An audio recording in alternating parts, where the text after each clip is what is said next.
I'm so unreasonably excited about this. Look at that. Oh my gosh. Guys, look how good that looks. Hey everyone, I'm Dave and we're back in the kitchen, and today we're gonna make keto stuffed pumpkin cheesecake bars. I messed that all up. Keto pumpkin spice stuffed cheesecake bars. There we go. So it's like a cheesecake bar, but it's stuffed with pumpkin spice. I don't know. I asked, as always, ChatGPT to create a recipe, and this is what it came up with, and we're gonna try it out, see if it's revolutionary. I should read you the little tagline they gave me, but let's start cooking first. All right guys, to start off, we're gonna work on the crust. You can preheat your oven to 250 degrees if you want. 350, did I say 350? It's early.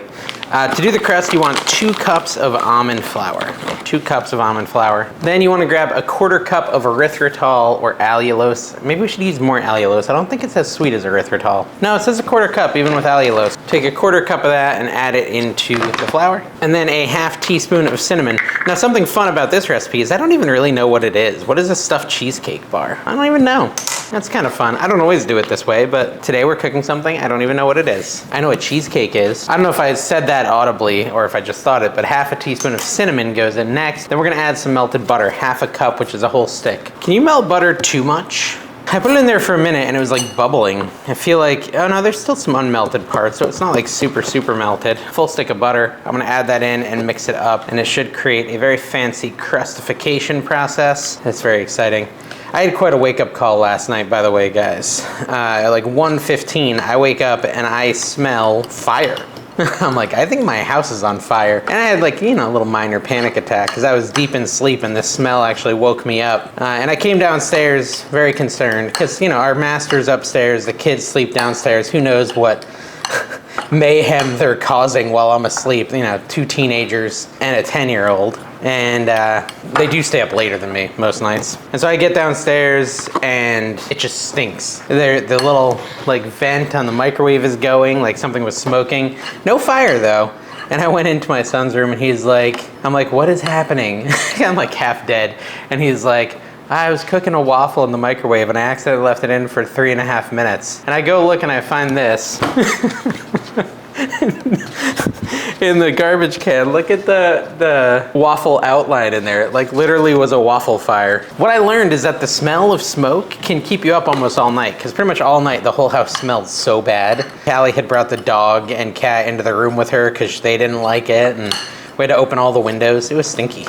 But hey, you know what? Crisis averted. We're all fine. The house just has a little burnt waffle aroma. This looks kind of crusty to me. We got a 8x8 baking pan. Makes sense because we're gonna have like a bar situation here. Parchment paper. I don't know if I really needed to do the scrumple up trick you guys taught me, but I did it anyways. Put it in there. This is gonna help us remove it later. We're now gonna add the crust into this baking sheet. That crust we made earlier. That goes in there, and then I think we just push it down. This is like our bottom layer evenly across the bottom of the 8x8 pan. That makes sense. Why do I have a Mariah Carey song stuck in my head? And why do I not know any of the lyrics? My dog is barking. Okay, that needs to go in the oven for 10 minutes at 350 degrees. You know, while we wait for that, I can tell you I actually officially, finally, have my first sponsor for a video. Yes, Cooking with Dave got his first sponsorship. It's very exciting. Element, the electrolyte drink company, reached out to me and said they wanted to sponsor me, and they wanted me to talk about their new chocolate medley drink pack that they have. And I was pretty excited because my wife loves Element. We often have Element in our house. She buys it on Amazon. I don't think she ever bought it on their site, but I guess you can and should because you get a deal if you buy it on their site. This, unlike the other sports drinks you're probably used to, is like a healthy alternative to get a bunch of electrolytes into your system. It's simply just a little packet that you pour into your drink, and it adds flavor and electrolytes and all these other good things. It's got sodium, potassium, and magnesium, so it's good, especially if you're on the keto diet, to supplement any lacking you may have, help you avoid getting dehydrated, because obviously if you get dehydrated, you're gonna get cramps and all this other uncomfortable stuff. So you wanna stay hydrated, and Element is a great way to do that. It's spelled L-M-N-T, but pronounced Element. Now, what they are promoting right now is this really exciting one, the chocolate medley, which you actually are supposed to drink hot. So I think, while I'm waiting for that crust to go, I'm gonna try heating up some water and try the chocolate Element. Me and my family have been trying a bunch from the sample pack. Citrus salt and watermelon I had was really good. Raspberry salt. So they have a bunch of really good standard flavors, but now they've got these ones that heat up, which gives you like that cozy feeling, which reminds me of what we're cooking today, something cozy. All right, so I just got my hot water ready. Like it's steaming hot. Probably gonna burn my mouth as is normal. I've never tried this. I thought it'd be more fun to try this new flavor, this chocolate medley, or at least one of the chocolate medleys live, like we normally do on here, and see if it's actually something I like. Now I'm going with the chocolate raspberry and put it in here and mix it up. And we'll see if it's good. I'm hoping it's kind of like a hot chocolate vibe. The cool thing about this is it's a 0 sugar electrolyte drink. I'm gonna try it, but I might burn my mouth. I might need to let it cool a little bit. But I could take a little, oh, it feels really hot, guys. This is scary. Oh, it smells good though. The raspberry smells awesome. Ooh, hello, cozy.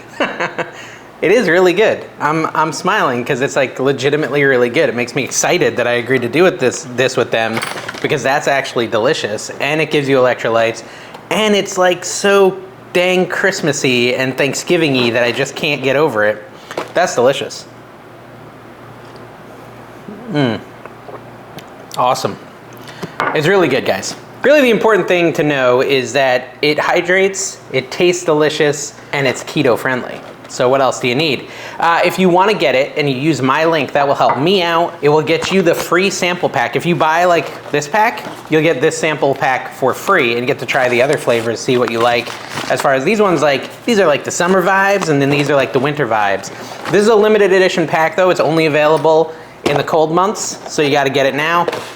You just got to go to the site, drink LMNT, Element. So it's Element is how you pronounce it. Did I say LMNT a bunch when I was supposed to say Element? I don't remember. If I did, I screwed up this whole thing. If you want to get my special deal, you have to use my link. Go to drinklmnt.com/cookingwithdave. That's drinklmnt, spelled out like that. Hey, our crust is done. drinklmnt.com/cookingwithdave. Pronounced element, but spelled LMNT. I want a little more of this. I love the raspberry flavor. That really takes it to the next level. You want to hydrate, you want to stay keto, and you want something delicious, go grab it now, guys. That helps me, and you'll love it too. All right, let's get back to this recipe. Okay, so next we're gonna work on the pumpkin layer. I can juggle 3, you know. I'm fancy, I've done it on the channel before. The pumpkin layer is gonna include 1 cup of pumpkin puree. Let me get my can opener.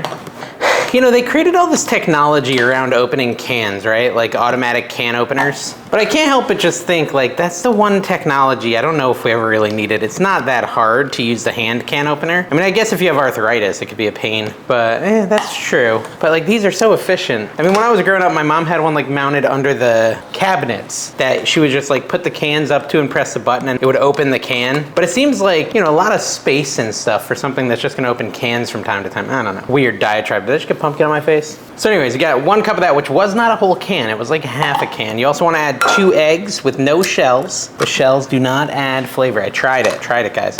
Although they do add roughage, so if you're constipated, not a bad idea. I got one in there. Dang it. Come on. I think I got it. We want another 1/4 cup of the allulose sweetener. You could add more if you wanted, but calling for a 1/4 cup, so that's what I'm gonna add. But yeah, I asked ChatGPT to give me like a cozy thing we could have because fall is now here. And you know, we want something cozy for November to have as like a snack, as a treat. I'm adding 1 teaspoon of vanilla. This is baking vanilla. Is there a big difference between baking vanilla and normal vanilla? I mean, I am kind of baking. A tablespoon of pumpkin pie spice. So a lot of people messaged me, I did this pumpkin bread, which actually came out really good, a cottage cheese keto pumpkin bread. But first of all, it wasn't like kind of pumpkin-y enough. I wish I had put more pumpkin spice, and I made my own pumpkin spice. And they were telling me that I should have gone with this pre-sold pumpkin pie spice. It would have tasted better. So this time I bought that, so I don't have to make it myself. I can already smell it. It smells more like intense. And I believe we want an entire tablespoon of that. Let me see, can I do that? 1 tablespoon, a little more over here. A pumpkin pie spice goes in there. And then we need a 1/4 teaspoon of salt. And I guess I'm gonna use this pink salt. I don't know if I really should, but that's what I have. There we go. Then I think it's time to mix. Let me look. Actually, you know what? We're gonna use a fork. I think I'm gonna need the mixer for the other thing, and that way I don't have to wash the things twice. So just mix this up. Hop yolks. into a nice, even and smooth, like pumpkin pie batter. It smells so much like pumpkin pie. What it makes me realize is what I should make is a recipe for straight up pumpkin pie. Thanksgiving is coming, and it would be cool to just have a nice pumpkin pie recipe. All right, we need one more bowl of fun. So we got our crust, we got our pumpkin pie layer, now we need our cheesecake layer, which is of course gonna include cream cheese. The recipe calls for 16 ounces of cream cheese, which is actually 2 full thingies of it. All right, so I think I'm gonna microwave this for like 10 seconds, or I could be like my son and microwave it for 3 minutes. All right, so I got my 2 things of cream cheese softened, gonna add it to a bowl. Then we're gonna add a 1/3 cup of allulose as well. There's this little measuring guy in there that keeps getting in the way. I'm just gonna take it out. There you go, 1/3 cup of allulose. 2 eggs, maybe I should put them in a bowl first. And it says to add the eggs 1 at a time. So let me set them over here and do my vanilla first. It is going to be a teaspoon of vanilla. 1 and these are half teaspoons, that's why I did it twice. So 1 teaspoon of vanilla goes in there, and then we're gonna mix it up and start adding the eggs to the mix. Hopefully this is softened enough. Maybe could have been a little softer. It's softish. It takes some hand muscle. I guess you could use a stand mixer if you have one. I do have one. It's just really hard to use in the cooking videos because I have to move it around. All right, I'm gonna crack egg number 1, make sure I get no shells in it. I'm gonna have to wash this table. Mix that up. Yeah, I got it on my apron. I guess that's why we wear aprons.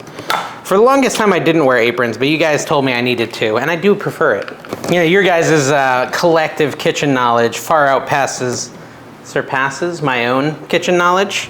So you're always telling me very useful things to do. All right, let's mix in this last egg here. I have this weird feeling that this is gonna be a really good recipe. Sometimes I can just sense that it's going well. It feels like it's going well. Although it's pretty obvious when it's not going well if you've watched this channel enough. All right, we have a nice cream cheese layer here, ready to go. So we got all these 3 layers. I think we're ready to assemble, I hope. All right, so my crust is out of the oven, and I let it cool enough so I could, you know, mostly touch it. You're supposed to let it cool completely, but I'm very impatient. You know how I am. First, we're gonna add our pumpkin layer to it. To our pumpkin cheesecake. The reason I'm not like that stressed about it getting ice cold is because it's going back in the oven immediately at 350 degrees once I add these 2 layers. So it's gonna get hot in a couple seconds anyways. Spread out the pumpkin layer. I think this is gonna be a really delicious keto recipe. It's gonna go very good with my Element drink. All right, and then you want to dollop on your cream cheese mixture. This is so decadent. This is an incredibly decadent keto snack. Okay, and spread that out on top. You're gonna have to practice self-control with this, I feel, because I think it's gonna be really good and there's gonna be a ton of it. Wait, it then says I'm supposed to take, what did it say? Hold on, let me get these out of the way. It says gently swirl with a knife for a marbled effect. So, moment of truth, let's see if I can pull that off. Swirling with a knife. Oh, you know what? The problem is I'm swirling the crust too. That's not working. All right, let's forget the swirl effect. Let's be serious. We're talking cooking with Dave here, not bougie town USA. That's fine, it's still gonna be good. All right, into the oven, 350 degrees, 40 minutes. Then when it comes out, we're gonna let it completely cool. Wait, I wanted to read you what ChatGPT said about this. It said, for November, cozy, comforting dishes and fall flavors like pumpkin, squash, and holiday-themed ingredients tend to trend. Here's a keto recipe that is perfect for the November trends. These bars combine seasonal favorite pumpkin spice with rich, creamy cheesecake and low-carb crust to create an indulgent, shareable dessert.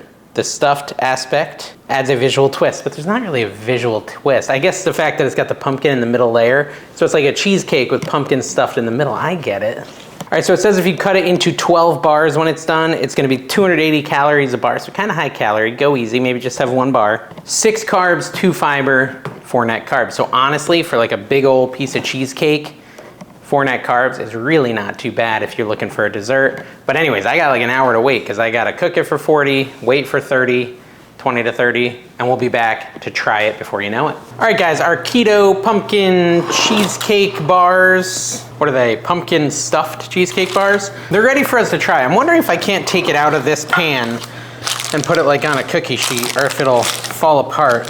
Let's try it. That way we could see kind of the cross section a little better. Ooh, that looks pretty good. That looks pretty good, wouldn't you say? So there, I'll do a close-up of it. I think that looks great. We're gonna cut out a piece and try it. I'm like unreasonably excited about this. So we got a bar here. It's cooled down for probably like, oh, I don't know, 30 minutes. It could maybe stand a little more cooling. So if I do 3 slices this way and then 3 this way, that would make me 12 pieces, right? Or is that 9? That's 9, David. That's 9. I'm not good at division. Never my specialty. It's all right, I'm gonna do it even further. I don't need a huge piece. The texture looks awesome. It reminds me of a cheesecake. I'm so unreasonably excited about this. Look at that. Oh my gosh. Guys, look how good that looks. Holy crap.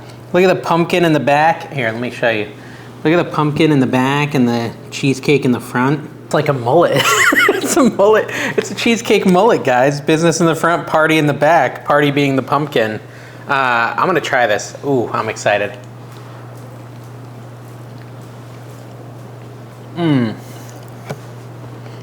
That's so good.